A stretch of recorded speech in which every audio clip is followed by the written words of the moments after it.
तो पाकिस्तान पर भारतीय वायुसेनाની એર સ્ટ્રાઇક બાદ ગુજરાતમાં અને ખાસ કરી યાત્રાધામોની સુરક્ષાને વધારી દેવામાં આવી છે ત્યારે સોમનાથ મંદિરમાં પણ સુરક્ષાનો લોખંડી બંદોબસ્ત ગોઠવાયો છે। સોમનાથ મંદિરમાં એનએસજી કમાન્ડો તૈનાત કરાયા છે। દિલ્હીથી 4 એનએસજી કમાન્ડો સોમનાથ મંદિર પહોંચ્યા છે।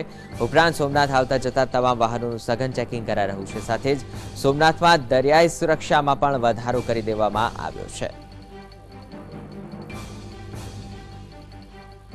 संवाददाता दीक्षित जोड़ाया है। दीक्षित जणावो, सोमनाथ मंदिर सुरक्षा माटे एनएसजी कमांडो तैनात कराया है।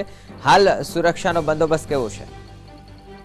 जी विवेक, चौक्कस जणावी दऊं के जे पाकिस्तान में जे भारत सरकार द्वारा सर्जिकल स्ट्राइक कर्या बाद गुजरात ने हाई एलर्ट जाहिर करवामां आव्युं छे त्यारे गुजरात में आवेला तमाम पवित्र यात्राधामोने पण हाई एलर्ट करवामां आव्युं छे। त्यारे गीर सोमनाथ जिल्ला में आवेलुं विश्व सुप्रसिद्ध सोमनाथ महादेव मंदिर पण एक जेट प्लस सुरक्षा में आवे छे अने दरियाई बॉर्डर उपर आवेलुं महादेवनुं मंदिर छे। त्यारे सोमनाथ मंदिरनी पण जे सुरक्षा माटे खास दिल्हीथी एनएसजी ना 4 जवानो अत्यारे सोमनाथ मंदिरे पहोंची चूक्या छे अने सोमनाथ मंदिरने सुरक्षाथी तैनात करी देवामां आव्युं छे।